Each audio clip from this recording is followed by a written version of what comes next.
All right, we're live. I got that theme music dialed in, baby. Welcome to another episode of Book Club with Caden Kelly, a podcast where I read books because it's like the title suggests. We're a book club. We read books, and all the books are nonfiction books with the intention to improve our health, our wealth, our wisdom, and our peace, and help us be better people for ourselves, better people for our families, for our jobs, for whoever needs it. It starts here. It starts by doing the best we can to improve ourselves. This podcast is live on Mondays, baby. We're live right now. It's 9:45 a.m. Mountain Standard Time, November 21st. Welcome. I'm going to scoot a little closer to the camera, huh? Here we go. We're live on Facebook and Twitch and YouTube. You can find links to join us live, share your thoughts in the chat. Go to my blog, cadenkellysblog.wordpress.com. You'll find the Facebook, Twitch, YouTube, and you got to follow me. You got to subscribe. You got to turn on your notifications so that when I go live, because it's not the same time every day. I don't really know. It's usually in the mornings, but you got to turn on your notifs so that you can find out when we're here. Yeah, this podcast, I do this to keep myself accountable to myself, to read books, to continue studying, to improve my my knowledge, my wherewithal, my place in the world, to be a better person, to feel better about myself and about the world, and I got to share it all with you so you can improve your life in those areas as well. That's why we do it, baby. That's why we're here. So yeah, if you like this, you want more content like this, go to the blog. You'll find I write once a week. I make little TikToks, little snippets from this podcast and from my other podcast.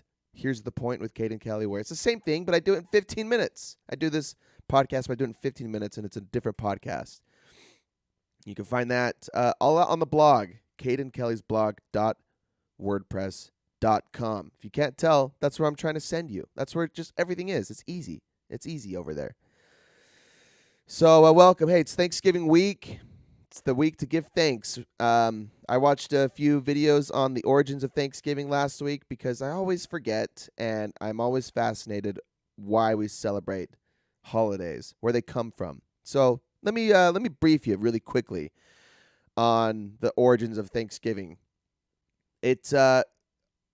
It's changed a lot over the years, and there is some not is it discrepancy? Like there's debate on some of the historical facts in the history of Thanksgiving. But from what I remember, what I learned, it's the first quote unquote Thanksgiving was probably sometime in the mid 1600s. On the East Coast in I can't remember which colony it was at the time, but they had their crops failed and they weren't going to have enough food, and the Native Americans at the time shared their bounty from hunting and fishing with the early Americans, and they feasted for 3 days, and their food mostly consisted of goose, corn, and lobster, and I think some other fish. That was the first quote unquote Thanksgiving. I think that is pretty nailed in the books. There's a whole history of early colonizers and Native Americans at war killing each other, and the documentary I watched was pretty graphic, and I think Americans or the early Americans killed like 10 times the amount of Native Americans at the time in war, in combat, through some horrific, terrible plans. They did terrible things. They fought each other, and then that stopped ish. And then and then in the 1600s, the Native Americans shared their food with the colonizers. They feasted for 3 days, and then sometime in the early 1800s, I don't think that, but so they had that feast, but then they didn't continue that. Like they didn't be like, okay, now we're gonna just celebrate this every year. Uh, it was just pretty ordinary to have a quote unquote Thanksgiving feast after each bounty, right? And sometime in the early 1800s, a lady, I forgot her name. She wanted to, I think she wanted to be the first woman to create a U.S. holiday. So she petitioned to Abraham Lincoln to create a day of Thanksgiving, and Abraham Lincoln signed it into whatever he signed, and he said, okay, so we'll do a day of Thanksgiving at the last Thursday of November, and then now we have Thanksgiving. I forgot her name. And and then ever since then, people started playing football, and then grocery store, not convenience stores, like Macy's, just people started shopping a lot, and somehow a turkey got involved, and now we have Thanksgiving that we know it today, and it doesn't really resemble what the origins were. We can remember the early Pilgrims, but it's a pretty messy history. Pilgrims slaughtering Native Americans, and then Native Americans ending up sharing their food with colonizers in the 1600s, so they didn't die. So now we can be grateful that we have factory farming, and we can just pump out thousands of turkeys every year for thousands of families, right? That was a joke. We had our Friendsgiving on Friday last week, and I cooked 2 turkeys for 32 people, and it was crazy. But it was so much to do 2 turkeys, but it was a really really fun to have all of our friends together for that, to celebrate our friendship. That's what Friendsgiving is for. We were celebrating and being grateful for each other. We had a good time. And now we got Thanksgiving this week. I hope everybody finds a comfortable place that that they feel at home, so they can I hope everyone has food and stays warm, because now it's freezing. So that's it. That was my week. Last week it was all dedicated to Friendsgiving. And I screwed up with the books. So I had originally talked about. It's been a mess. So last week I said I was going to read Homo Deus, A Brief History of Tomorrow by Yuval Noah Harari. Right? Wrong. I didn't read it. So I started reading it, and I was like, dude, did I just read this? And I went back. The reason I selected it was because I couldn't find the title in my the Spotify titles from all the episodes posted. So I was like, I haven't read. I know I've read it before, but I don't think I've done the podcast on it. So I was like, I'm going to read it again. But I was like, as I was reading the introduction, I was like, I swear to God, I just read this. And I went back through it again, and turns out I did read it, and I did do a podcast on it, and I changed the title. I don't even remember what the title was, but it was in like March or May of this year. I had read it, and let me see if I can find it really quick. Let's go to search Caden's podcast. Whoops, not that one. Book Club with Caden Kelly. I had changed the title because I thought, the new title I came up with was clever, but I changed it back. So it was March 15th. I did Homo Deus, and I had a different title. So I started, and I was like, shit, I'm not gonna do this one again. I know I've done a couple books twice. I've done Do Nothing twice, but that's not one I want to cover twice. There's a couple other books I want to cover twice, but anyway, I was like, all right, I'm not gonna do that. So I went to Barnes and Noble, and I was searching around for It's like science books, mashed potatoes. Good morning. This better be good. Dude, you're losing it. Yep. Sorry, dog. I'm losing my mind. So I went to Barnes and Noble. I went through their history section, their science section. I found a book called Power versus Force. And I forgot Power versus Force by Dr. David R. Hawkins. And I started reading that, and I got 3 chapters into it, and I was so lost and like not interested. Like not even I was probably like the least interested in a book I could have been. It probably was because I was so caught up in like cooking 2 turkeys and we hosted the Friendsgiving, so we had tons of shit to do. But it sounded interesting, so I'm trying to find the description of the book. But there's just reviews on Amazon.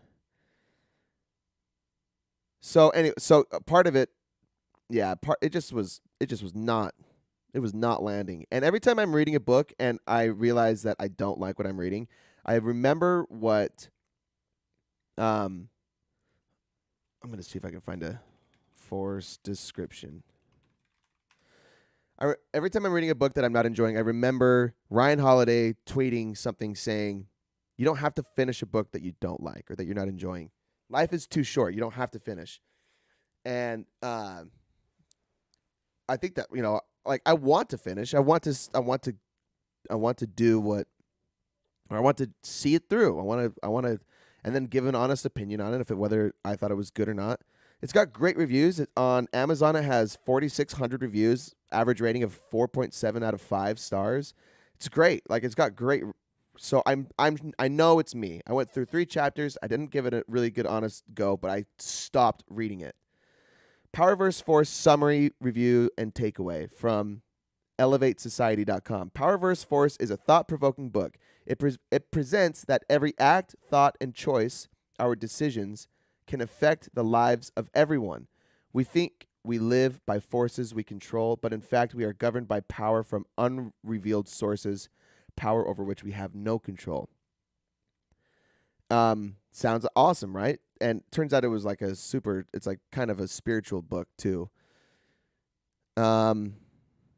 Anyway, without going too much further into it, I just was not feeling it, man. I was not feeling that book.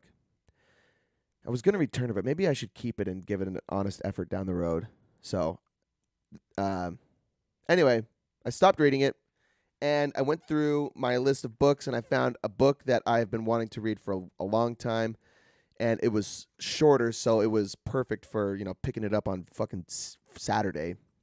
No, Sunday. I read it in a day, but it's like 150 pages, and I did the audiobook with it, so I was able to cruise through it, and I got a ton out of it. It was so good. It's called Chatter by Ethan Kross.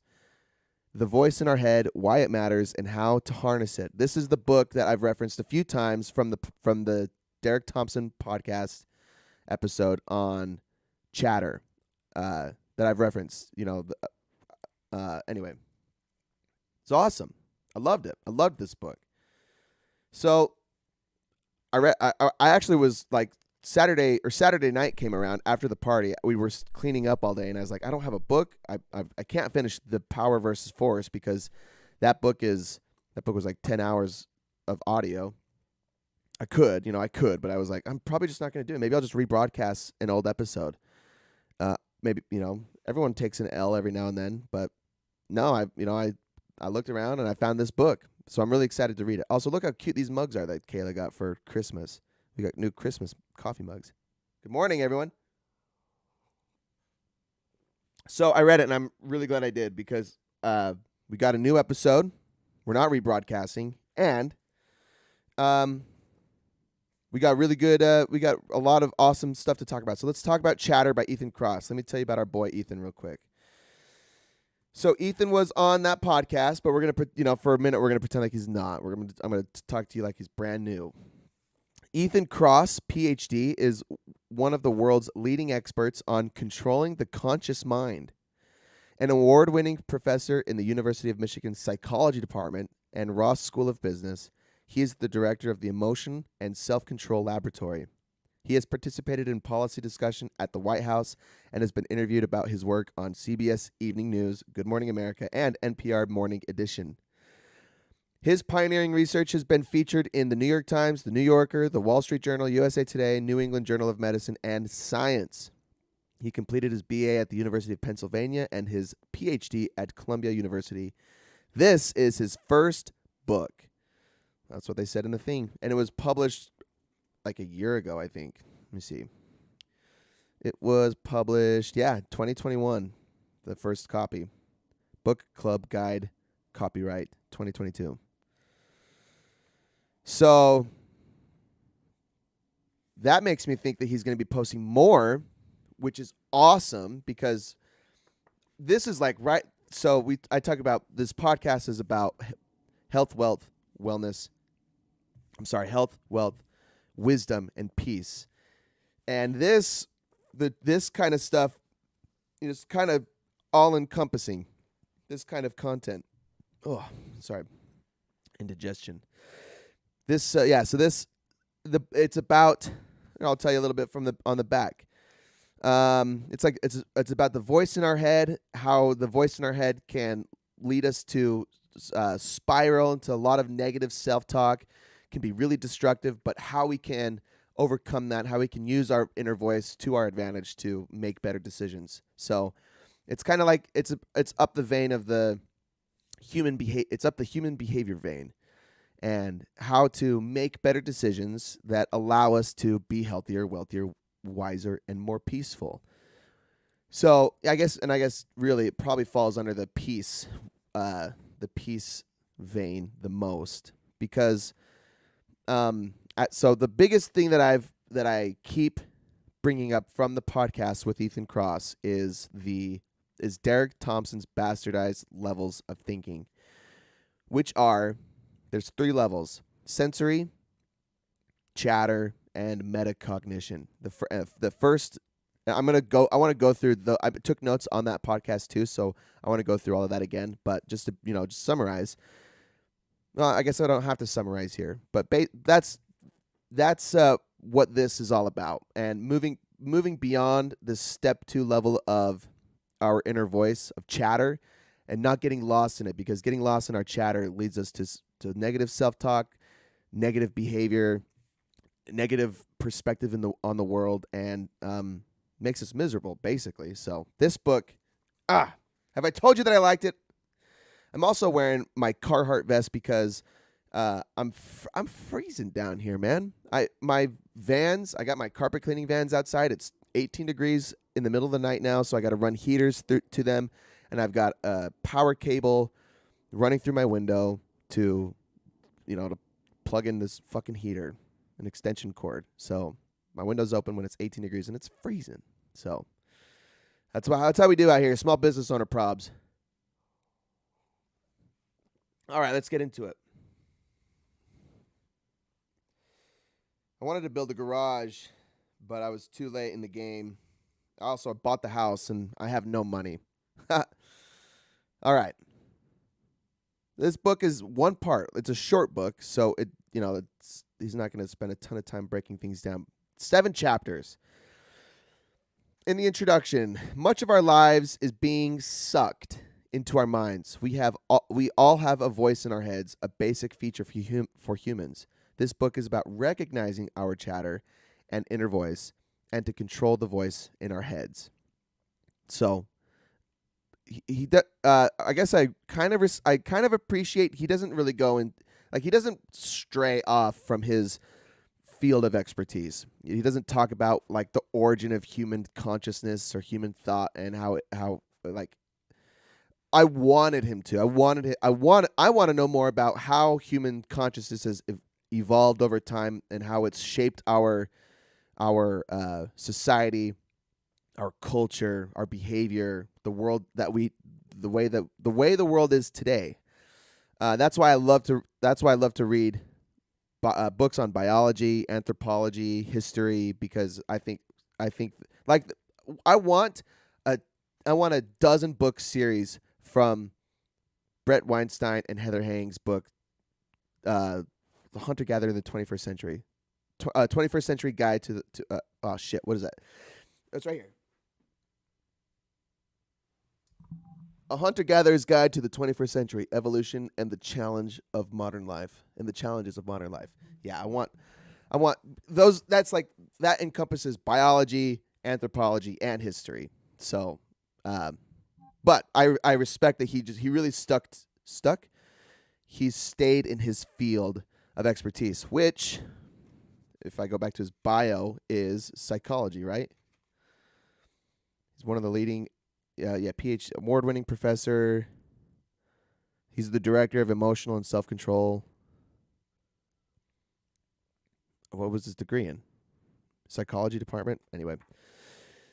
So yeah, so he all he's talking about here, we all have minds. It has shaped, or rather, our minds have developed and evolved over time. Humans are unique in the fact that we have this ability to recognize ourselves, to look beyond sensory experience and chatter. We can observe our thoughts in our bodies from the third person. We can look at ourselves outside of our bodies, essentially. So, yeah, this book is about recognizing our chatter and inner voice and to control the voice in our head. Chapter 1, Why We Talk to Ourselves. I said not so much the origins of language, but its impact on our physiology. Yeah, again, he stays in his lane, which I appreciate. I want to know more, and I like to speculate, but he stays in his field. So this is not so much the origins, but rather its impact on our physiology, how our consciousness, how our thoughts, how our ability to think and to think about our thoughts has impacted or affected our physiology. Our brains are very good at jumping from task to task. This is not multitasking, but task jumping. Our minds also time travel, often reflecting on the past and anticipating the future. So yeah, we've said many times, and it's being confirmed all over the place that. Oh, I gotta put my phone on Do Not Disturb. Please do not disturb me. Thank you. So yeah, we can't multitask. In fact, our brains are there. It's not that we're bad at it. We're incapable of multitasking. What studies have shown is that our brains are incapable of multitasking, and what we think of as multitasking is actually task jumping. We're really good at like focusing on one thing and going back and forth, back and forth, back and forth, back and forth, back and forth. But we're not actually working on two things or three or four things at once. We're working on one thing and moving from the other to the other to the other to the other to the other to the other, really back and forth really quickly. In other books, we've talked about focus and attention, and the fewer distractions that we have, the sharper or the more refined our attention and our focus, and the more we're able to get done. But our brains, the point here is our brains are able to jump from task to task. We're able to recognize several things at once, not focus on all of them at once, but recognize a thing and a thing and a thing. And we're also able to think about the past. We're able to think about the past, and we're able to think about the future, which I don't know if he mentioned it, but I don't think other animals can do that like humans can. I'm sure you've seen videos of dogs getting all amped up when they are reunited with an owner after several years, or like their owner goes overseas to, is in the military, goes overseas and comes back after several years, and the dog is like timid approaching them because they don't recognize them. But then they get a whiff of them and they get really excited, and they're like, "Oh yeah, it's so and so." So I think animals have memory. I just don't know to what level. I don't know exactly how. Like, do dogs just sit around and think about their owner and like they're just like missing them and think about them like humans do? I don't think so. I don't think it's to that extent. And I don't think they're anticipating like, oh, I can't wait to, maybe they'll come back tomorrow. I don't know what level, I don't know how, to what extent other animals have memory, but anyway, humans are unique but like more unique that we can talk about our deeds and misdeeds from the past and our plans for the future. Part of verbal development through childhood is for emotional control. Part of the reason that humans develop language is to help control their emotions, to make sense of their emotions, to put their emotions to words so they can explain themselves, describe what they're feeling, come up with solutions, blah, blah, blah. We use our minds to write the stories of our lives with us as the main character. Close quote. I thought that was profound. We use our minds to write the stories of our lives with us as the main character. And it's funny that, on social media, I think you probably, if any of you are on social media, you might have seen how people make jokes about other people, like, oh, that's the main character. I'm being annoying about social media right now, but yeah, we all see the world through our own eyes. We're the only experiencer of the world. I can't experience what you're going through in the world. All I can experience is what I'm experiencing, right?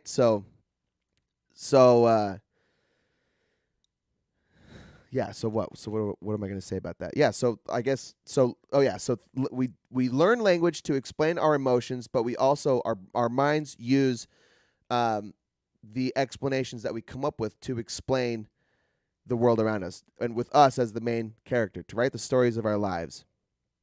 He talks more about meaning and creating meaning and a little later on, but that's the gist. You have an inner voice, and that voice conducts chatter, the incessant speculating of the world around us, other people's opinions, our emotional distress in the past, present, and future.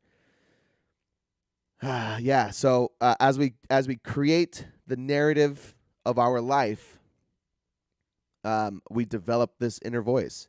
We can talk to ourselves in our voice, and that voice inside our head is it's the incessant speculating of the world around us, other people's opinions, our emotional distress, past, present, and future.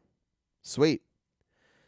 So, yeah, how much inner voice do other animals have? I don't know. And again, he stays in his lane. He doesn't really talk about it. But humans definitely have it. We all definitely have it. Do some people, I guess, probably have a more refined or are more tuned into their inner voice than others, right? I guess that would only make sense. Some people are just more in touch with shit than others, better at things than others. Not everyone's made the same or develops the same. So some people are probably really in tune with their inner voice, and some people probably have no idea. Like they struggle to recognize their inner voice. Maybe it's absent. Maybe people have their inner voice, their consciousness is absent, which would make a lot of sense for people who can't figure their shit out. So let's keep going, huh? Chapter 2, when talking back to ourselves backfires. Constantly sharing the chatter in our heads may make people less sympathetic to our problems. Also, similarly, bottling our chatter only amplifies the chatter. There's a fine line between helpful venting and not. One reason we want to vent is to feel empathy from others. There is some truth to time heals all wounds if we can control our chatter and move on from the past. If we can control our chatter and move on from the past. Yeah. Oh, yeah, that's the contingency. Yes, yeah. We go into at the end of the book, what you can look forward to here in this podcast, in this episode, is at the end of this book, he goes through, he bullet points all the main talking points, all of the applicable steps that you can take to mitigate the chatter, to help control the chatter in your head. And maybe I'll interject. Why would anybody want to do that? It's because when we let our chatter, when we let the thoughts in our minds run rampant, we we in one sense we lose control of the quote unquote narrative that we're creating for ourselves. This reminds me of Mark Manson's thinking brain and feeling brain in the car analogy, where we think that the thinking brain is driving the car and the feeling brain is reaching over and grabbing the steering wheel, but really how he describes it is the feeling brain is driving the car and our thinking brain is giving suggestions to the feeling brain. Isn't that right? I believe that's how the analogy goes. And the chatter is the feeling brain, really. The chatter in our, and what is chatter technically? It's not just the voice in our head, but it's the voice that is ruminating on everything that happens in the world. It's thinking about how, why did my partner say this? Or why did my boss do this? Or why did I get fired? And then you come up with reason after reason of why something might have happened. Good and positive too. It could be like, why did that girl why did she ask for my number? And you would come up, oh, maybe I'm attractive. And then it buoys up your ego, right? So it goes both ways. But the chatter is that. It's the lack of control of our thoughts. It's when our thinking is just running rampant. I don't know why. Does coffee make anybody else burp, or is it just because I eat breakfast before I come down here and do this too? I just always feel like I'm getting indigestion, man. Anyway, it's so gross. It's been my whole podcast. So my first podcast ever was called Cook's Burps because I couldn't stop burping. But I also drank a whole bottle of champagne when I did that episode. Go check it out, Cook's Burps.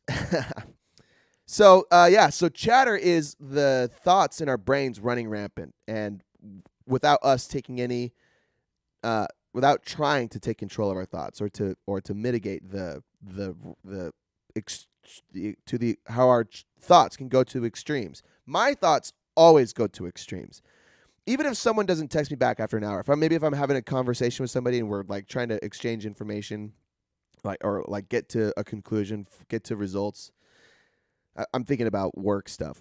I'm trying to work through a problem with a customer, and then they just stop texting me, and then I'm like, oh man, did I say something wrong? And now they're probably out looking for a new carpet cleaner, and maybe I gotta start maybe I should just take it back. Maybe I shouldn't charge for this thing. But in reality, they probably they're on lunch, or they're probably just put their phone down and are thinking about it, or maybe they are upset. But in reality, I always jump to worst case scenarios, and that's chatter.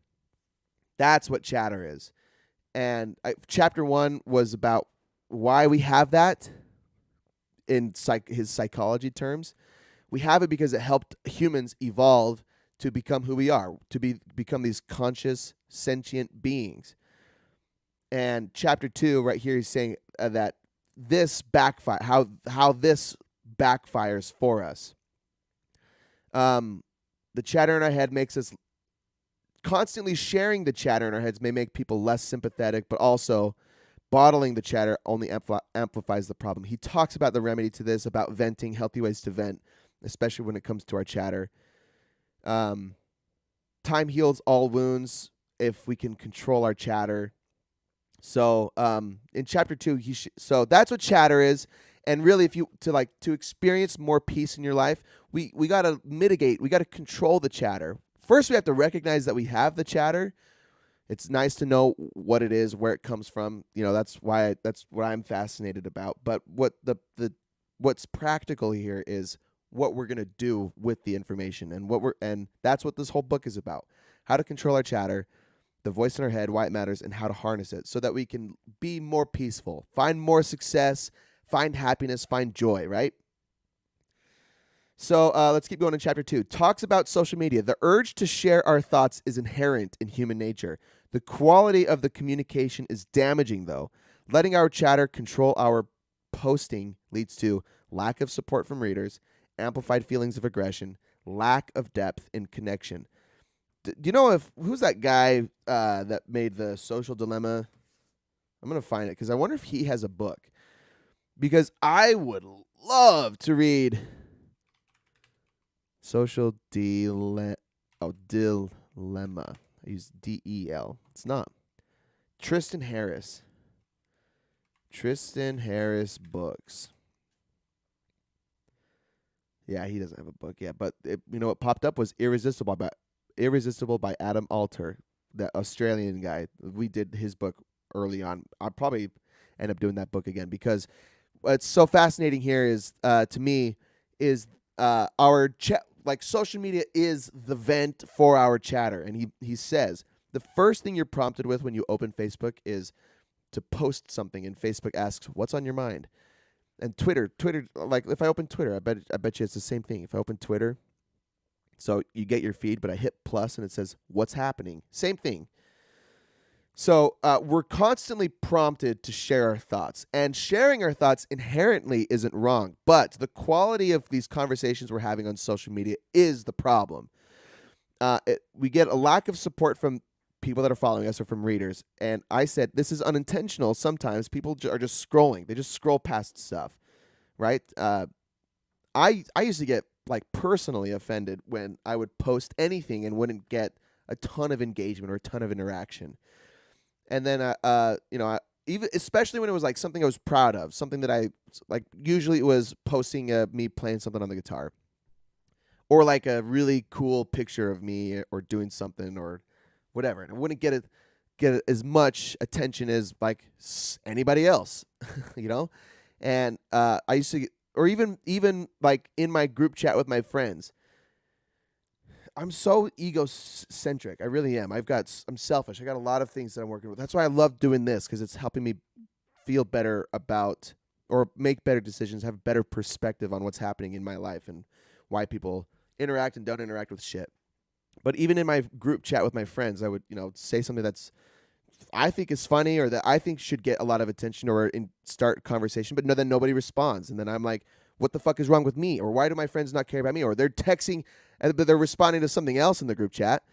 That's what goes on in my head. And that's chatter. That's really negative. And it's not that those thoughts are wrong. Like, I'm not a bad person because I have those thoughts. But I'm responsible for those thoughts. I'm the one that needs to recognize that I'm having them, but then make better decisions because I'm having those thoughts, right? And so what social media does is it propagates a lot of posting. Propagates, is that right? Like, it encourages people to post a lot, and everybody has this. Everybody has this to some level, a desire for engagement, because as we learned from tons of these books, we're biological monkeys who have learned to be really social with our groups so that we can garner favor amongst our peers, which increased our chances of survival and reproduction and success just in life, right? And so that trait in most of our monkey brains has not gone away. So we share things and we want to become liked amongst our peers or popular or whatever. And what social media does is it makes us feel worse. Like the depth of conversations or interaction that we get from social media are less satisfying and less rewarding, and usually misleading from conversations we would have with people in person. Because, like I said again, we get lack of support from readers. It amplifies feelings of aggression because of the lack of important verbal cues, but we're also because people tend to say things to respond to things.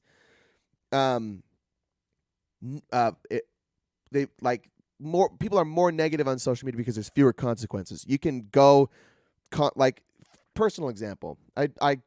There's a TikTok. There's a girl on TikTok right now that's getting put on absolute blast right now because she's a comedian, and she posted a video that wasn't really funny, and that's not. Anyway, but it's getting circulated and people are roasting her. And so it was a comedy club that shared her video, just like supporting her. And they tagged her. I went to her profile and she has a few posts, and I commented on one of her pictures or on one of her videos, and I said I had just finished reading this book about how people are more negative on social media because of fewer consequences. So I had commented on one of her videos in a positive way, and I said, use all of this attention to boost yourself up, right? Like use this attention, and you can, like everyone's not everyone, but there's the saying that any publicity is good publicity, right? So if she cares about her career in comedy, she's gonna want to. She could try to use all of this. Let's get hundreds of thousands of views. Use this. I basically said use this attention to promote yourself, and a few people had commented on my comment to her, roasting my podcast, telling me that my podcast is in shambles. And again, it's the same. I thought it was, but I had the initial trigger reaction. My knee jerk reaction was, shit, my podcast is in shambles. But then, I had just read this book, so I'm like, okay, step back, take this into a greater perspective, and I'm not. I come up with X, Y, and Z reasons of why that doesn't matter. But the point is that people are just rude on social media. That's the point that I'm trying to make. I love doing this podcast regardless of how many people listen, because it's helping me be a better person. That's like my core value. And for her, if she wants to be a big popular comedian, or if she only cares to just make people laugh every now and then, like that's up to her. But the point here is social media is an easy way to share your thoughts and to vent, but it usually is a negative. There's negative outcomes or less positive outcomes than by venting in person. Mashed Potato says, you're always really good about giving people attention for putting things out there. Always comment on my stuff. It rules. Yeah, well, I love that, man. I appreciate that, because I really value it's like a personal, it's like my love language, right? It's like, what would you call that? Commenting. It's like some kind of affirmation, verbal affirmation. Isn't that a love language? Yeah, it's like, I love the feeling of when people recognize my stuff and comment on it. And I don't I've learned to let go of anybody responding to my shit. And it's still like, I still have it in my head. It still sucks when people don't. But I've just learned I'm learning to let it go. So, but I love to give it too, because you make those collages of your video game clips, which are awesome, but it takes time to do that. It takes time to, you play games, then you make the clips, and then you got to spend 15 minutes to put it all together and make sure that it's seamless, and you watch it, and it's even if it's not like that significant to you, it's something that you create. And the life of a creator is tough. We've been posting podcasts for almost 2 years now, and the viewership is slowly increasing, just organically. And I guess if I could detach the emotions that I feel by sharing and trying to garner attention, to garner more viewers, if I could disassociate the emotions I feel when people don't respond, and just, that's why I'm doing the TikToks now, because I want to get more viewership, but I also, but the feeling of posting and then not getting anything back, it just hurts. It hurts me personally. I don't know what it is in my brain, but I'm learning to let that go. Part of what I've learned from the podcast is to just let it go and to post it anyway. So I love the support. I love feeling the support, but I love giving support too. So fuck those guys that are roasting my podcast, because I'm not doing it for them, and that's the truth. And she's got her reasons for why she does comedy, and hopefully it doesn't deter her from doing something that she cares about. But other people just don't care about the negativity anyway. They will just do what they want to do anyway, and they don't care. Some people aren't affected by the negativity or by people's reactions, positive or negative. Anyway, they just do it. I'm not that way. I feel things like that's a personal it's a personal thing. I've always been that way. Whether it was like texting girls in high school, tweeting in high school, I was always subtweets trying to get someone's attention, and if they didn't respond, I was like, something's wrong with me. It's just so self-centered, so selfish. I feel like it's just a selfish trait, like that. It's all, the world revolves around me, but fuck that. Chronic negative. This is still chapter 2. Chronic negative thinking is just as impactful on our health as smoking, not sleeping, not exercising, etc. I'm just cherry picking that data. Homie has like the last quarter of the book are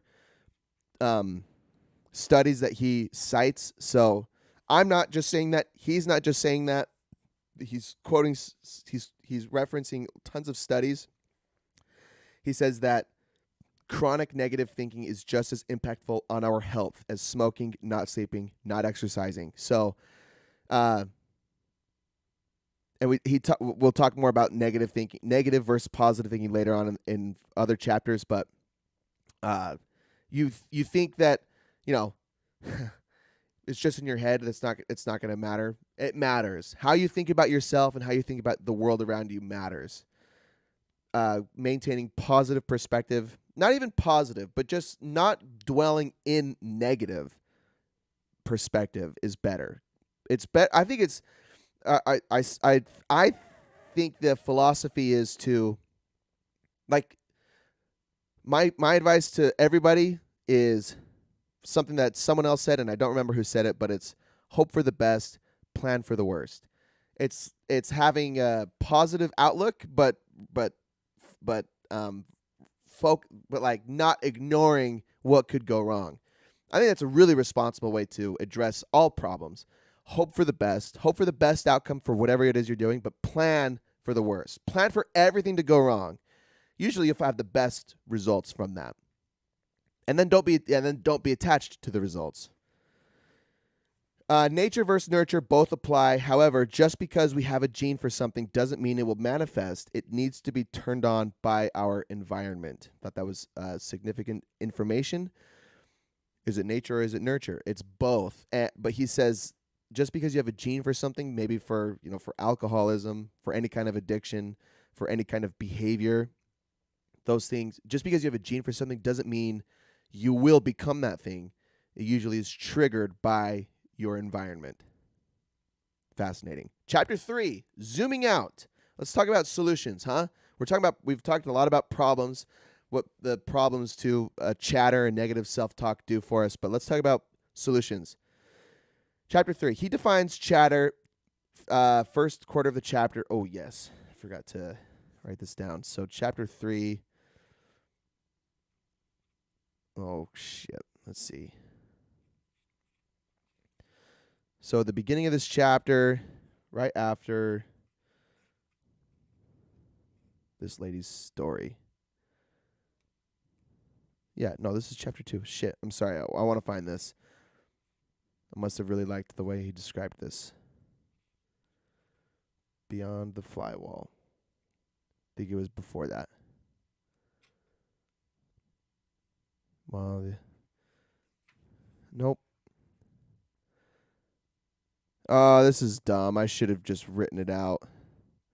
We can think of the mind as a lens and our inner voice as a button that zooms it either in or out. In the simplest sense, chatter is what happens when we zoom in close on something, inflaming our emotions to the exclusion of all the alternative In the simplest sense, chatter is what happens when we zoom in close on something, inflaming our emotions to the exclusion of all the alternative ways of thinking about the issue that might cool us down. In other words, we lose perspective.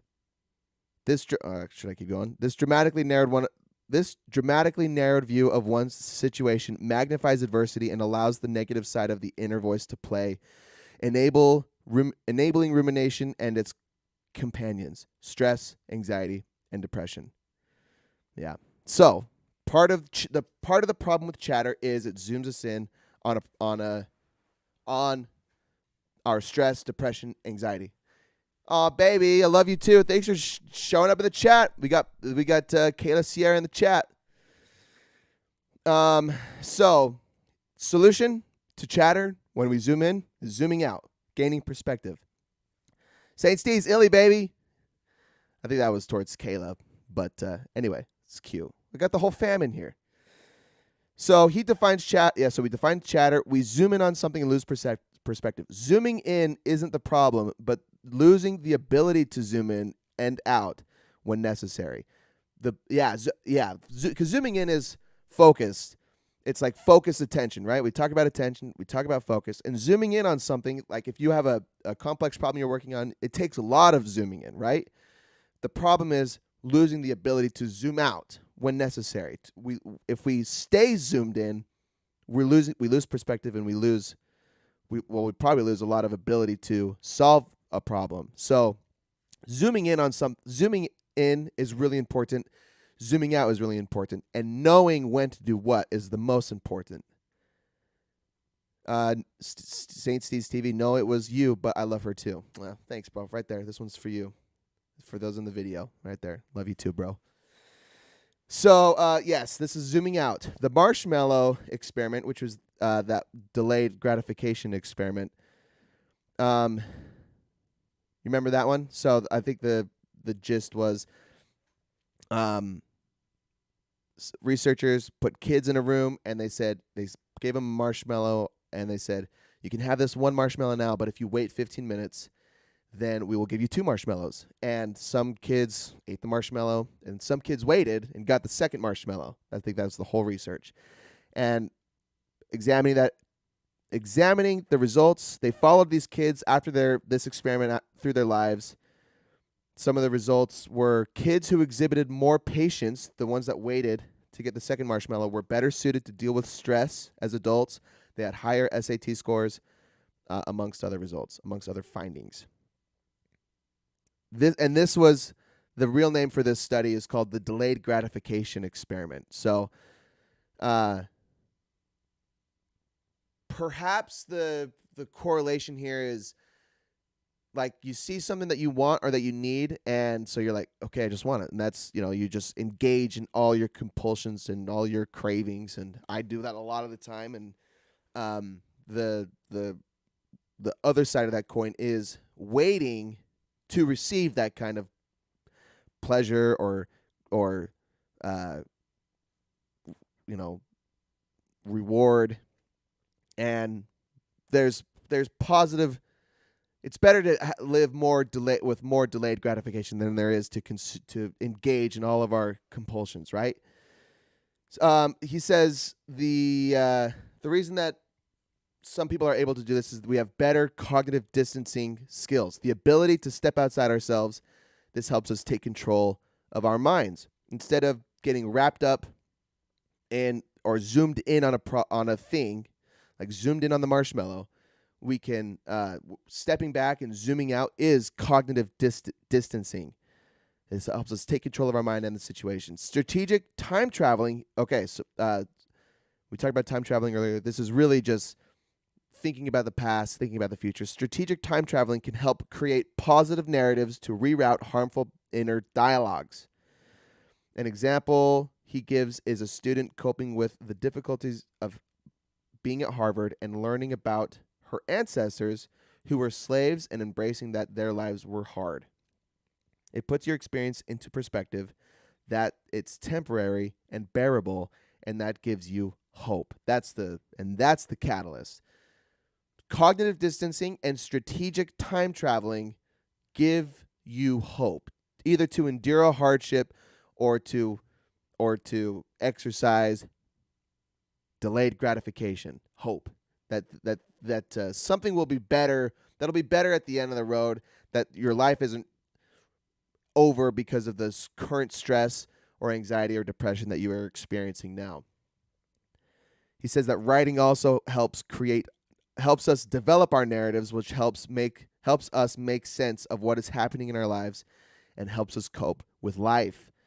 This, and like Jordan Peterson talks about this is like our critical thinking skills, our ability to uh, process our thoughts, our emotions, and then right here helps us create a narrative. And like part of all of all of our decision making or all of our thinking kind of leads to assigning meaning to experiences. That's like the basis of the human experience. We're always trying to assign meaning to our experiences. We want like to understand why something happened to us, or why something didn't happen. It's also it's one of the catalysts to religion, and why most of human history has involved some kind of spiritual practice, ritual, religion, because for I guess for some reason we're able to think about it, and now we want to understand why it's happening. So people have created gods throughout the years. They've created religions. They've created spiritual practices and rituals to help us make sense of our lives.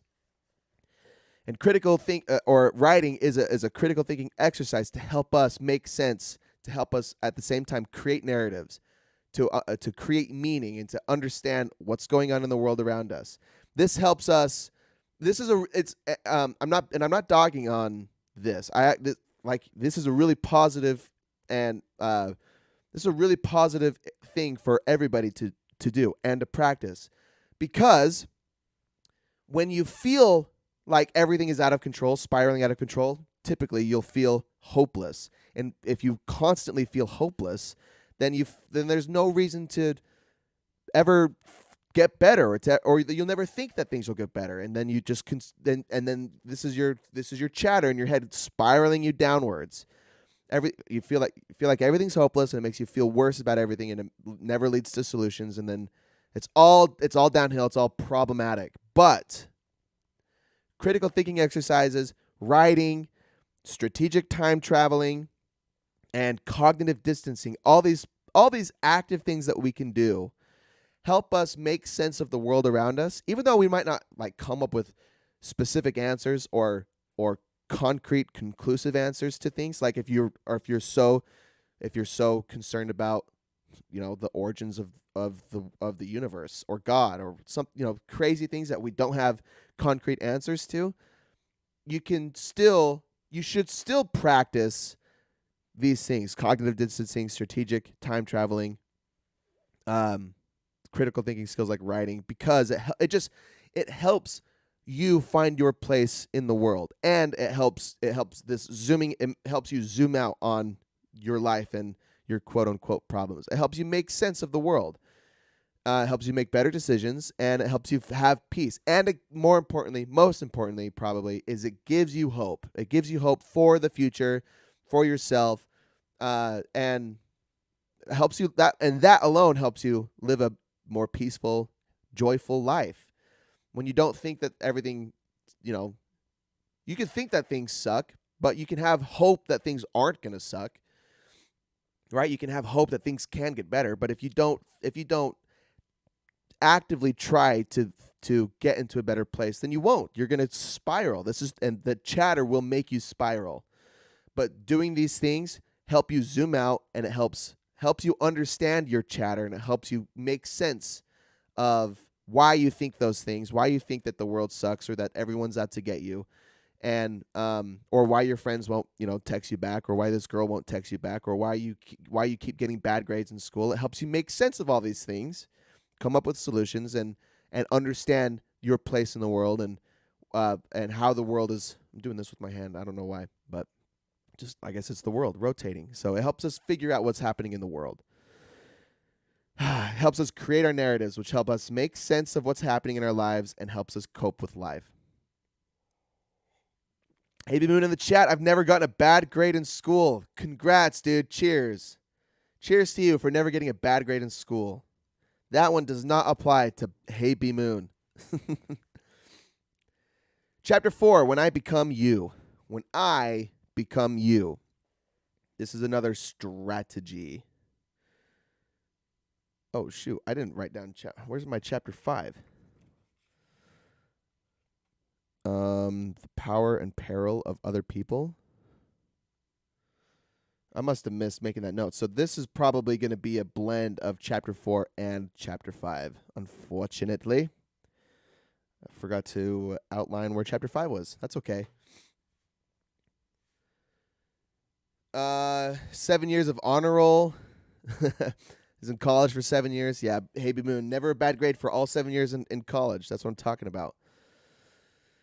Okay, so this is probably chapter 4 and chapter 5, but we'll get to it. Distance self-talk. This is another strategy to help us silence the chatter or make sense of the chatter. Distance self-talk is talking to yourself as if you are a different person.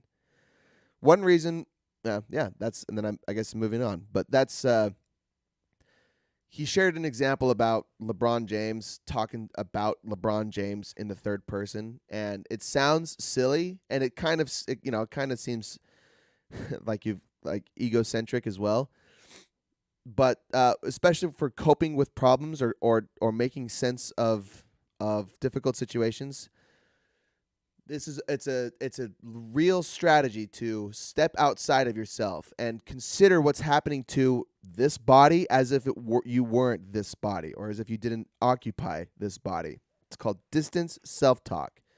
Refer to yourself as in the second person and like you, or the third person by calling yourself your name. One reason why venting can be harmful is because when consumed by our chatter, we often try to meet our emotional needs over our cognitive ones. We seek empathy over solutions. Yeah, this is our feeling brain driving the car, and our thinking brain like trying to tell us what to do, where to go, and not to crash the car. But our feeling brain has got his pedal to the metal, pissed off or stressed out or horny or all of the feelings. It's the feeling brain, and it's driving the car, and it can make stupid decisions. It's the chatter, and our thinking brain is like, hey, let's consider what's going on all around us, and let's talk about why this might have happened and how this actually impacts us. You think that it's the end of the world, but is it really the end of the world? No, it's not. We're still going to be all right. So venting, when we vent as in our feeling brains, or in this second level of thinking, we usually would cause more damage than not. And part of the reason is because when we're stuck in our thinking brain, we don't want to come up with solutions. And when people offer sound advice or good advice for a problem that you're struggling with, your feeling brain isn't looking for the solution. And I guess there's the stereotype that women don't want answers; they just want you to listen to them. And women are more in touch with their emotions than men. Whatever is actually going on, I think what's happening is, at least fundamentally, is when we're trapped by our feeling brain, when we're stuck in our emotions, or when we're overconsumed by our emotions, we don't want to look for solutions. We don't our feeling brain wants to exacerbate the problem and wants to blow it up. But our thinking brain is like, we can take actual steps to feel better. We can move on from this. We don't have to live in this. In fact, you're the only one that wants to live in this, is the feeling. The feeling brain is the only one that wants to live in emotions. But the thinking brain is like, let's move on. So when we're venting in our feeling brains, one, the person that we're talking to can react emotionally as well and also exacerbate the problem, or our feeling brains don't want to hear the solutions that they're coming up with. Hey, B Moon, I talked about this in therapy.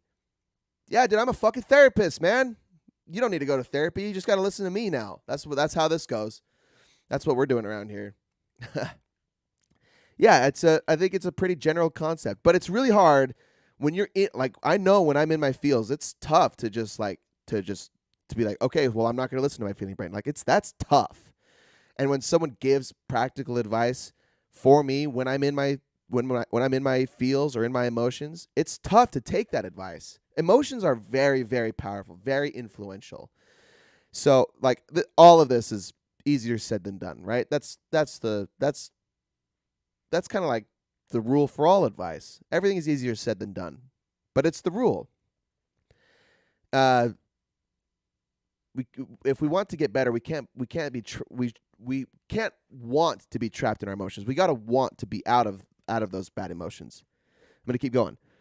It helps us turn our stressors into challenges, giving us better perspective. What does? Seeking something got mixed up right over around here. One reason why venting can be harmful is because when consumed by our chatter, we often try to meet our emotional needs over our cognitive ones.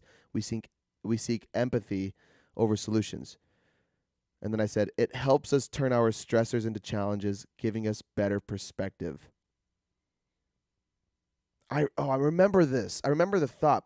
Something came before this, and it looked like the note got corrupted or something because it's not there anymore. When there's like okay, I'm gonna have to try to remember this because there's a shift that we can make in our brains when faced with stressors to help us turn our anxiety or our problems into challenges rather than things that are like ruining our life, right?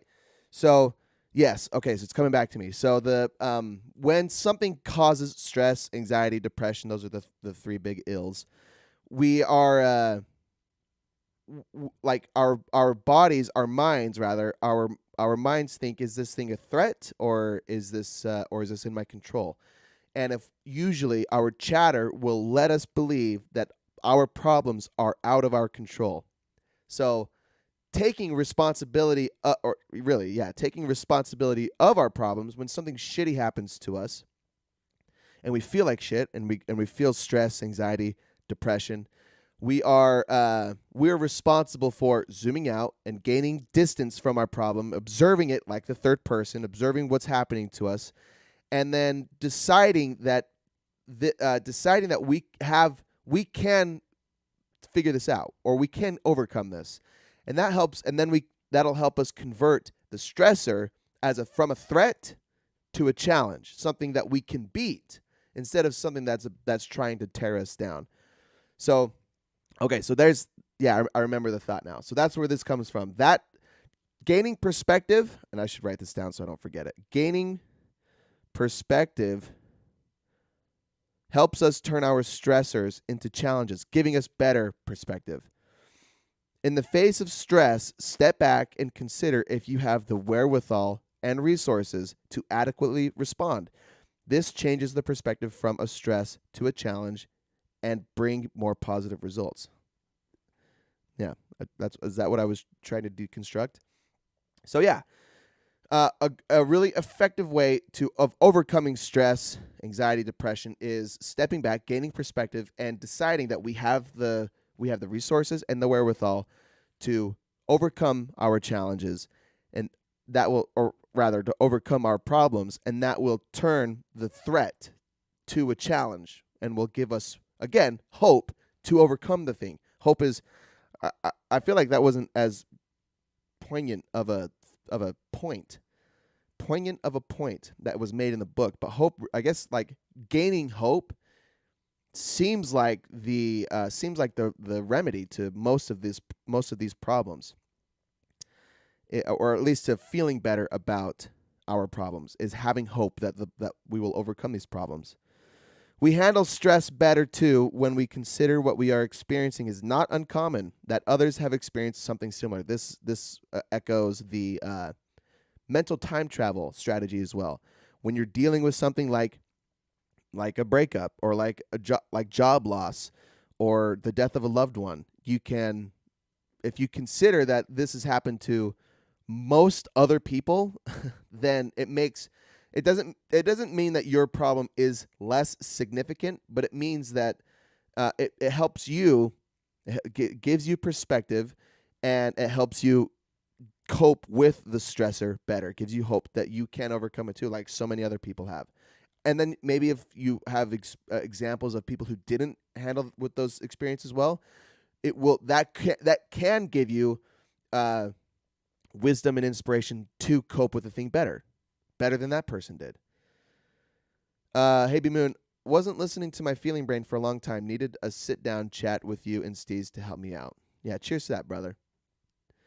You gotta listen to both your feeling brain and your thinking brain. You can't live in just your thinking brain either. I tend to go that way. I tend to be lost, to get trapped in my thinking brain about things, and I have less emotional response to things, which is also problematic. Both thinking and feeling brains are in the car, and they both are working together to get you to the place where you need to go. A sort of passive support can have more of a powerful impact than direct or unsolicited advice can.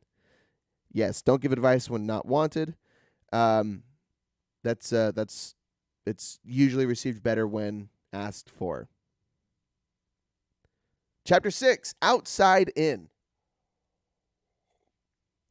Almost done. 2 more chapters and the conclusion. Chapter 6, Outside In. We have voluntary attention and involuntary attention. Voluntary attention is willing ourselves to focus on something. This is like working on a project. This drains our focus and is mentally exhausting. Involuntary attention is something that is naturally fascinating, like hearing music or going to a concert. Or not going to a concert, but like walking through the mall and you hear someone playing the guitar, that steals your attention and you're just captivated by it. That's involuntary attention. Or seeing art or something that it's passive. It's like passively captivating. This will recharge our focus and it calms our inner mind. Okay, we've established voluntary and involuntary attention. Feeling awe from nature allows people to think beyond their own needs and wants, self-transcendent emotions. Awe can also be experienced through things like meditation, LSD, and concerts. It blurs the lines between the self and the world. This is basically collective effervescence. Emil Durkheim who coined that? Collective effervescence. Coined by, Emil Durkheim. So we've talked about collective effervescence a lot. I feel like a lot lately for some reason, but collective effervescence, and these websites can always describe things better than I can. This is from thecorecollaborative.com.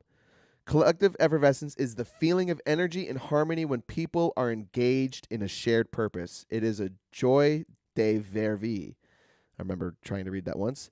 That manifests when we share moments with others, such as being in a stadium that erupts in simultaneous applause when a musician returns for an encore performance. Collective effervescence is that it's the feeling of, like you just described, of being in a really powerful, awe-inspiring place with a bunch of people. But that awe-inspiring things don't just happen with a group. It can happen by yourself too. Like he says, meditation. It can happen through meditation, LSD, and concerts. So, and feeling awe is important because, like he says, it allows people to think beyond their own needs and wants. It's self-transcendent emotions.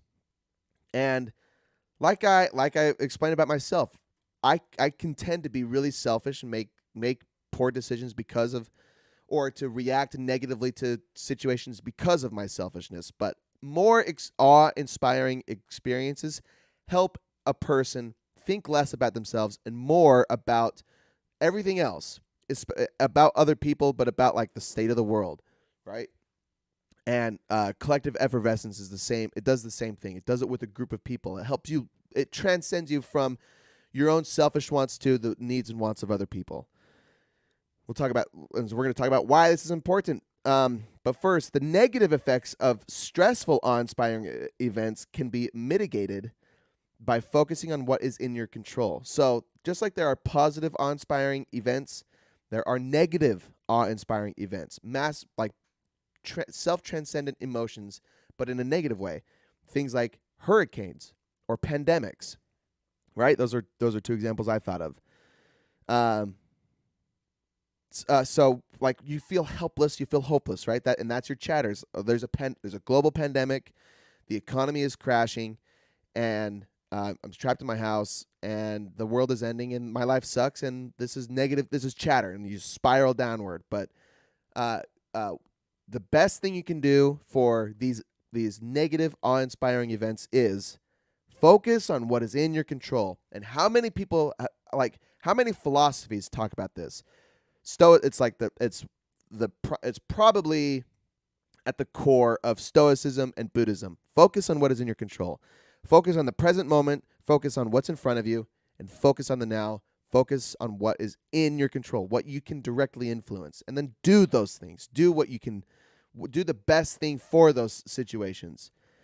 It's part of creating a narrative to harness our inner voice. So we need to experience more positive, awe-inspiring moments. We can have those things by going out into nature, meditating, doing drugs like LSD. I'm not promoting doing drugs, but that's what he says. And going to big events like concerts. And I for some reason just saw in my head a visual of people at a Trump rally. Like that, like I'm not, that's a weird place to be. And I don't want to get political this episode. I was too political last week. But those moments when you're with a bunch of people and something crazy happens. Like the concert one's a great example where you're at a concert and the performer comes back on stage for an encore and everyone erupts.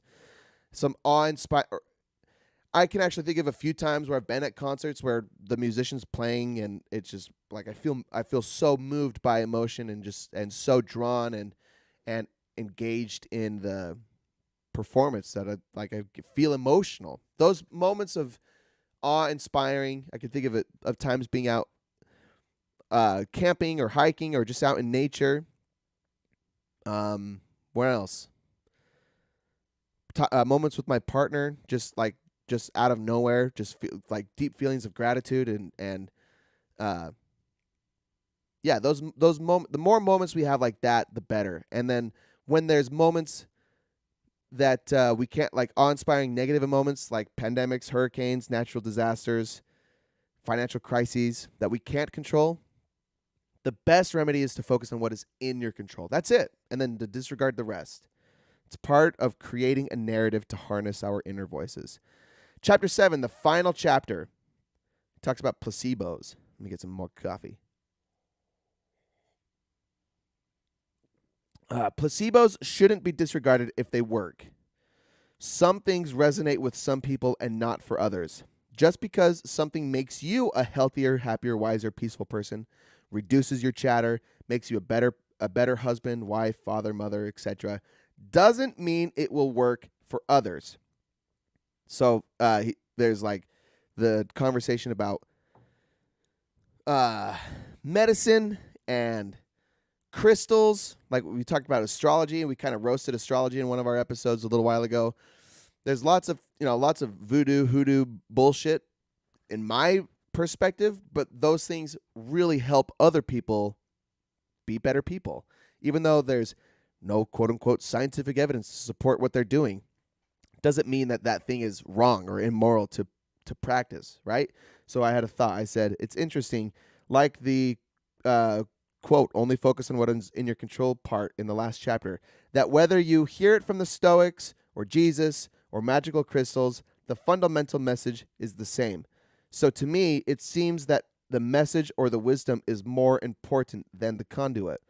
So the Stoics can say, focus on what is in your control. And Jesus can say the same thing. And even though I don't think that Jesus is who people say he is, the wisdom is still really important. The wisdom is what matters, regardless of the source, right? Fundamentally. Crystals can say the same thing. Or astrology can say, focus on what is in your control. Even though I think crystals are bullshit, the fundamental message is what actually matters. And you want to talk about the validity of, like it becomes problematic when churches start asking for tithing, and when crystals start they say that, well, if you want to feel better, you need to burn sage in your home. Like, but the point is the placebo. Like, if you think that doing that works, and then it does work, and even though there's no quote unquote scientific evidence to support that what you did directly influenced the result, it still brought a result. That's what a placebo is. A placebo isn't. I actually heard someone. This is, my TikTok feed is crazy. I get scientists talking about placebos. Shit, I just had the thought that you think that a placebo is like fake medicine, but it's not. A placebo, in fact, I should just not try to bullshit it, and I'll say define placebo, because a placebo is like a thing that scientifically doesn't influence. It doesn't change something directly, but the thought of that it might and that it does is what the placebo is. So it's a harmless pill, medicine, or procedure prescribed prescribed more for the psychological benefit to the patient than for any physiological effect. So it has a psychological effect. It does change something psychologically for the patient, but it has no physiological effect. It doesn't literally do anything. Like taking a drug versus taking a placebo, where the drug is going to change something in your physiology, but the placebo, all the placebo does is change the person's psychology. In fact, I think my next note here was placebos play a bigger role in remedying cognitive maladies than psychological, but are related. Yeah. So a drug or a behavior or procedure is legit is scientifically backed when doing, like, if you burn sage, and every time you burn sage in your home, like $100 bill came out of your drain, that would be cause and effect. That's the scientific method. You could prove that would happen. Every time you burn sage in your home, $100 will come out of your drain in your kitchen sink. That's a stupid example, but if you're told that burning sage in your home will bring peace to all of its inhabitants, so you burn sage and it makes you feel better, like, even though there's no science to prove that it did anything, psychologically it did. It changed something. This might not be news to anybody, but thinking about my perspective on placebos has sort of changed, because I, for a long time, and still to some level, think that there's more integrity to supporting things that are legit, like that have been tested and proven, right? I feel like there's more. It's a more responsible way to live, and more responsible way to believe in things and to support things that have actual evidence and claim, right? Like the Buddhists and the Stoics can say, focus on what is in your control, and then just like saying that helps someone make better decisions. But if you can prove, like, if you could there's something in here that yes. Okay, here's a good example. So a good example of a placebo, and Robert Cialdini talked about in his book Influence. He didn't reference Cialdini, but he talks about the same experiment. He talks about doctors wearing lab coats makes people believe that they're more legit than if they weren't wearing lab coats. People who talk to their doctor and the doctor is wearing a lab coat are more believable, and people will follow their advice more than people who listen, even though it's the same doctor. If they don't wear a lab coat, people believe they're less credible. And it's just a psychological thing. Again, wearing the lab coat doesn't make that doctor more or less of a doctor, more or less smart, or more or less credible.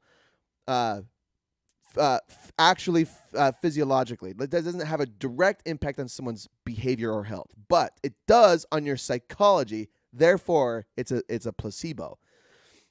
It makes people believe that what they're doing or what they're receiving is legit, more legit.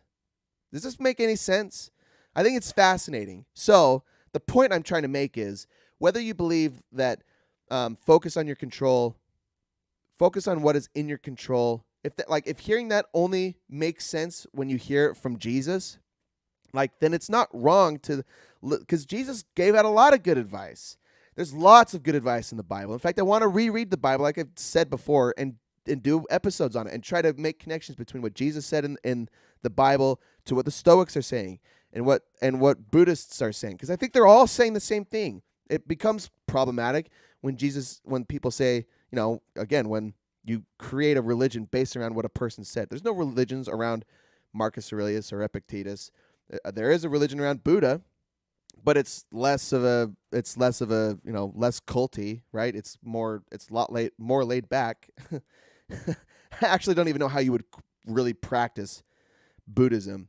So maybe, I don't really know, but the point is wherever you're getting the message from is technically less important than what the message is. So what are the messages that you're consuming? What are you getting from your church? What are you getting from your politics? What are you getting from your friends and your family? What are you getting from your social clubs, your universities, your professors? What's the message you're receiving? Because that is what's more important than the source. But again, it's my personal opinion that there's more integrity. It's more responsible to get the claims, to hear, to get the messages from places that are legit, quote unquote legit, right? That are scientifically proven, or that just like are real in the real world. Kind of like the what is a woman thing, where like the whole thing that Matt Walsh is trying to say is, what is a woman in the real world? And the scientific answer is it's a human female with the uterus or something like that, right? But lots of people come up with tons of different examples or tons of different definitions of quote unquote what a woman is, and it's like that the answer that Walsh gives is backed by reality. I'm going to just, politically, I'm going to say that's backed by reality. A woman, quote unquote, is defined as a human female with a uterus. Fuck, I'm going to Google it now. I'm going to define woman. An adult female human being. It doesn't even say uterus. So, yeah. Anyway. So that's all I'm saying. It's not wrong to believe in something that has no quote unquote scientific backing. If the message is good and it makes you a better person, then then technically I don't think you should stop practicing it or stop taking in that information. But if it makes you a worse person, then you definitely should stop. But it does going to church doesn't make most people worse. It makes most people better people. And even though even though I have problems with the foundations of most religions, or if not all religions, or just with the claims that most religions make, the validity of God, then that doesn't mean that going to church and establishing healthy family values and establishing high morals, teaching your kids how to be good kids and better people, and that's good. So where are you getting your message from is less important than the message. That's it. I should have just left it at that. Too much talking. I'm doing too much talking. Rituals play a similar role as placebos, doing something and believing it will produce a particular result. That's like the burning sage in your home example. I said the example he gives is, quote, putting a rock on a cemetery headstone to honor the dead, engaging in a rain dance to nourish crops, or taking communion, close quote. They all provide the illusion of control. the illusion of control. That's what rituals do. And that's an important thing to help us establish our narrative, right? That doing this thing will produce this result. And if doing a rain dance it makes you believe that you're going to receive rain and it's going to give you water, then that's not like immoral to do that. It might have no scientific backing. It might seem ridiculous to some people, but that doesn't mean it's wrong. It's like that it's wrong. And I shouldn't discourage people from doing that. I shouldn't discourage people from, nobody should discourage those kinds of behaviors. If it's not harming anybody and you think that it makes you a better person or that it produces a positive result for other people, yeah, because like wanting your crops to produce is really good. Because it will feed people. So if you think that doing a rain dance will provide rain to feed people, like, fuck it, do your rain dance. There might not be any quote unquote science to support it. In fact, science might quote unquote disprove its efficacy, but that doesn't mean it's immoral. It just means that it's a thing that you do. It's a ritual that you do. And the same thing for taking communion or putting a small rock on a cemetery headstone to honor the dead. I don't even know what that ritual is.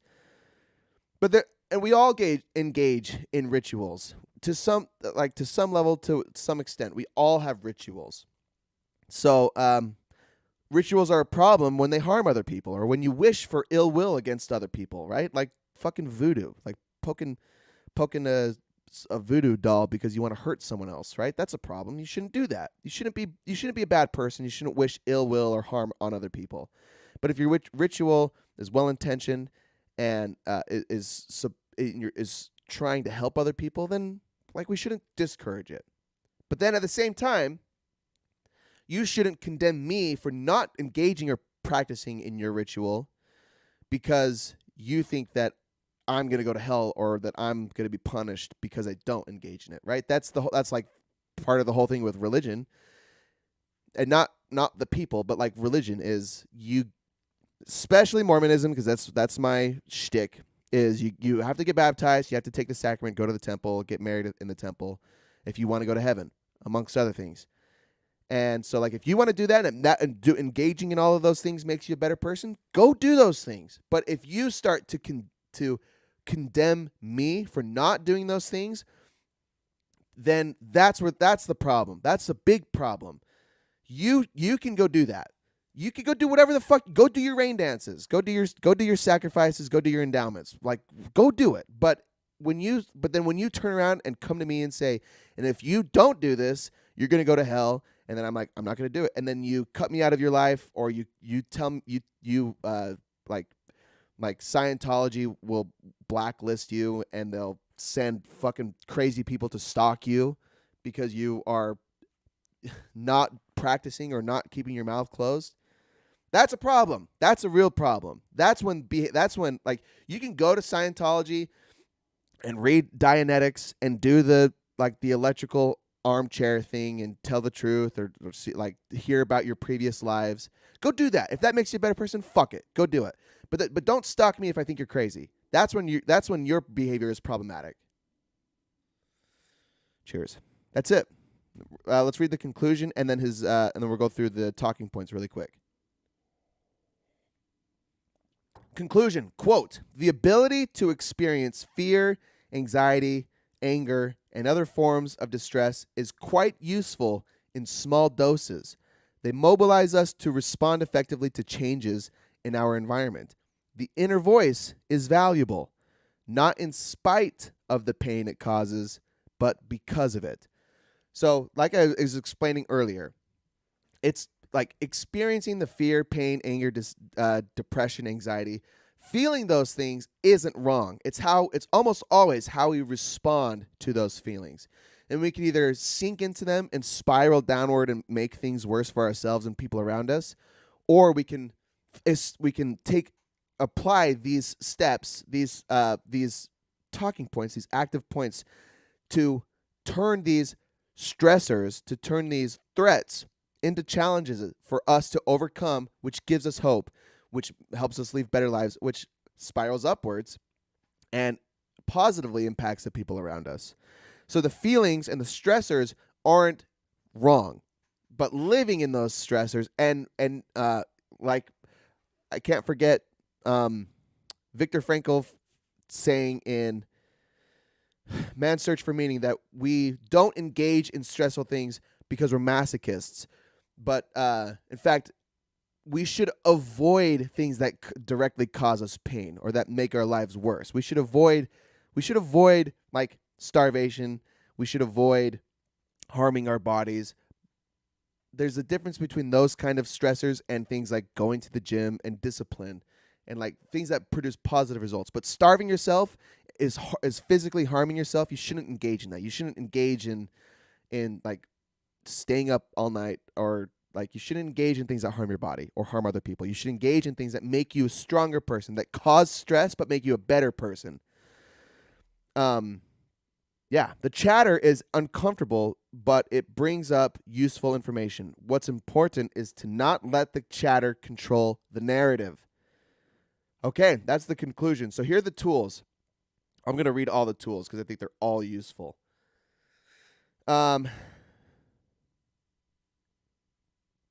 Tools you can implement on your own to step back from the echo chamber of our minds, to obtain broader perspective, to minimize chatter. Distanced self-talk. We talked about all of these. So he just summarized all of them.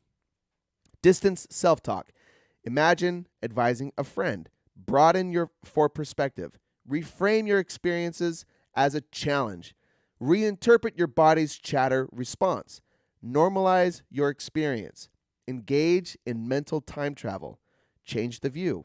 Write expressively. Adopt the perspective of a neutral third party. Clutch a lucky charm or embrace superstition. Perform a ritual. Tools that involve other people. Tools for providing chatter support, so helping somebody that is stuck in their chatter. Address people's cognitive and emotional needs. Provide invisible support. Tell your kids to pretend they're a superhero. Touch affectionately and respectively. Be someone else's placebo. Tools for receiving chatter support. Not cheddar. Where did cheddar come from? Tools for receiving chatter support. Build a board of advisors. Seek out physical contact. We didn't talk much about physical contact, but he shares that as humans, part of coping for a lot of people, it's a love language from from that book, The 5 Love Languages, physical touch. It triggers a response in everybody, and it's stronger for others than it is for some. But affectionate touch, like even a handshake, he says, or a hand on the shoulder, triggers something in our brains and it gives us hope. It helps us feel better. So that's where all this physical contact is coming from. So for receiving chatter support, seek out physical contact. Look at a photo of a loved one. Perform a ritual with others. Minimize passive social media usage. Use social media to gain support. Oh, there was a whole thing on social media. Oh no, we did talk about it. Yeah, we did talk about social media.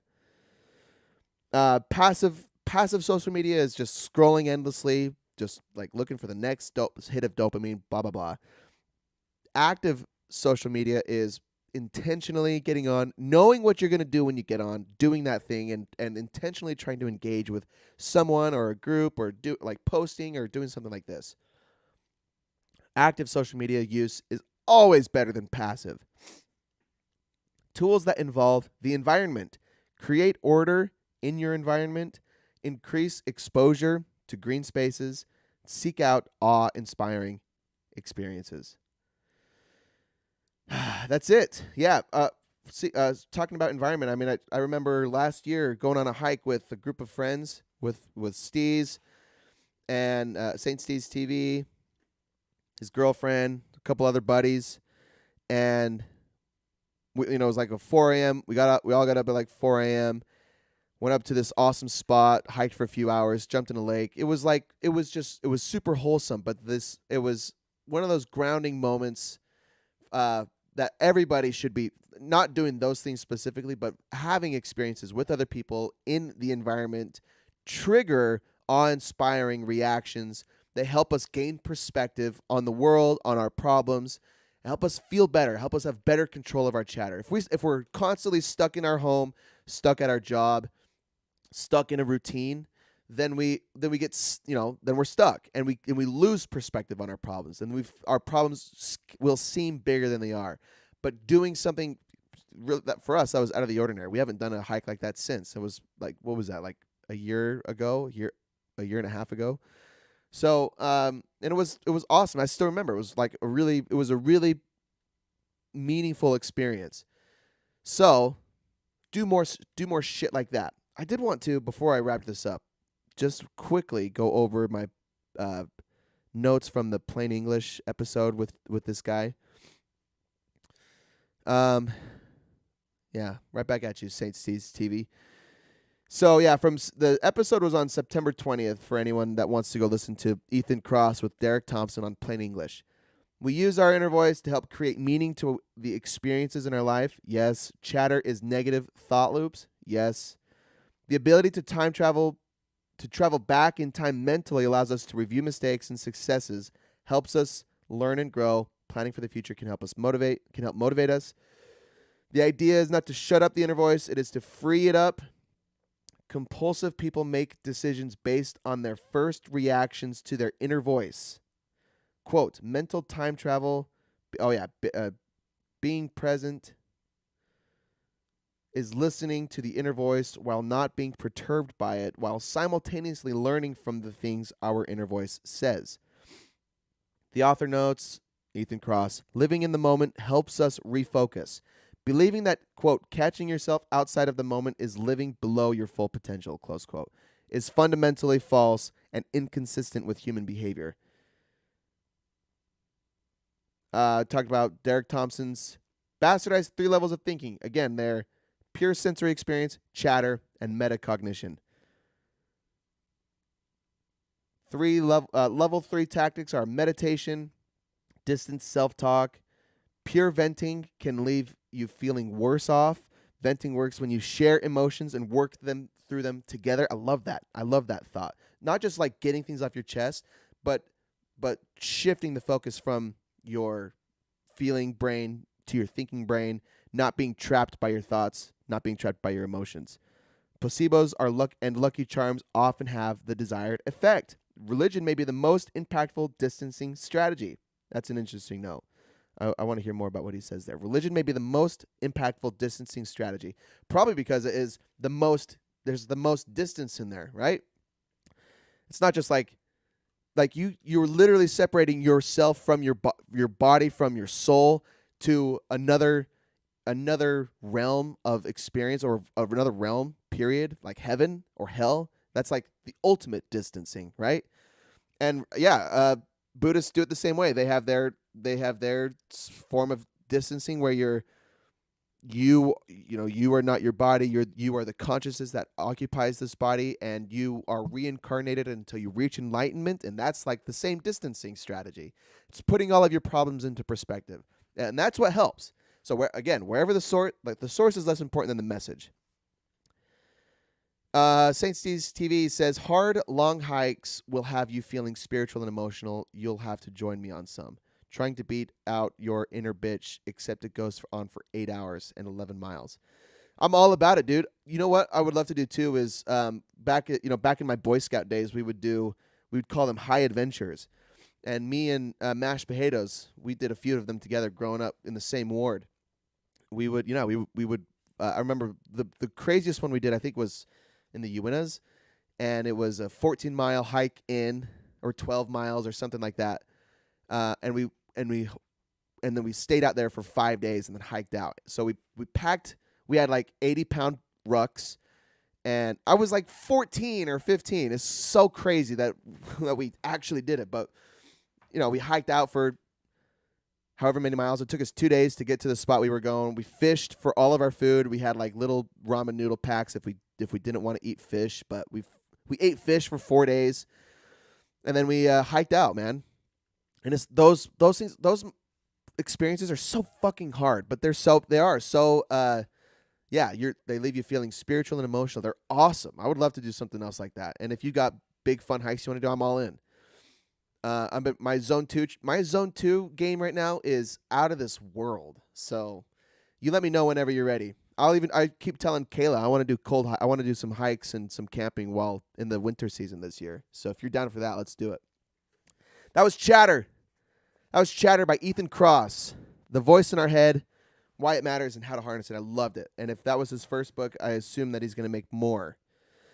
And I can't wait to read them. This week, we're going to be reading another awesome book called The Quest for Character by Massimo Pigliucci. Pigliucci. Pigliucci. Pigliucci. This book, so Chatter I found from Plain English podcast. This one I found from Art of Manliness podcast. And the more I listen to that, the more I've realized that I'm like ripping him off.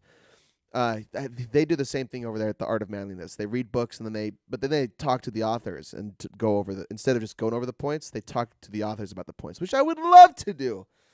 I need to get a podcast manager. I need help, man. I need help in every aspect of my life. It would be so awesome to read these books and then chat with the authors. But no author wants to come onto a podcast that doesn't get viewership like Art of Manliness. I think they're like a Rogan where they get millions of downloads a month from all their episodes. But they also have teams of people reading the books, and then they have the host. I don't know if the host reads all the books. They have a team of people reading and getting the everything scheduled. They do 2 or 3 episodes a week. I'm just me, man. I'm me in everything I do. It's just fucking me everywhere I go. And that's all it's going to be for now. So that's next week, though. The Quest for Character. What the story of Socrates and Alcibiades, Alcibiades, teaches us about our search for good leaders. I'm really excited for this one. So thanks for tuning in, my boys. You want to join this? If you're listening to this not on Monday and you want to join the live and comment your thoughts, go to my blog, cadencellysblog.wordpress.com. Find my Facebook, YouTube, or Twitch where it's streamed live Mondays. Go follow me there. Turn on your notifications. You can join us anytime. If you want the summary for this episode, I'm going to record an episode called this episode in 15 minutes in the Here's the Point with Caden Kelly podcast. All of that's available through the blog. You can also just search Caden Kelly in Spotify or Apple Podcasts, and I'll pop up. So Kaiden. I should probably tell people that because my name is unique. Caden is unique. So next week, man, can't wait. So if these points, you can find in the last 10 minutes those points. If you're stuck in these negative thought loops, want to get out of your head, make better decisions, try applying some of those points. Distance, self-talk, writing, critical thinking methods like writing. Do things that will help you get out of your states of chatter, and you'll be able to make better decisions, man. That's it. We'll see you next time, guys. Thanks for tuning in.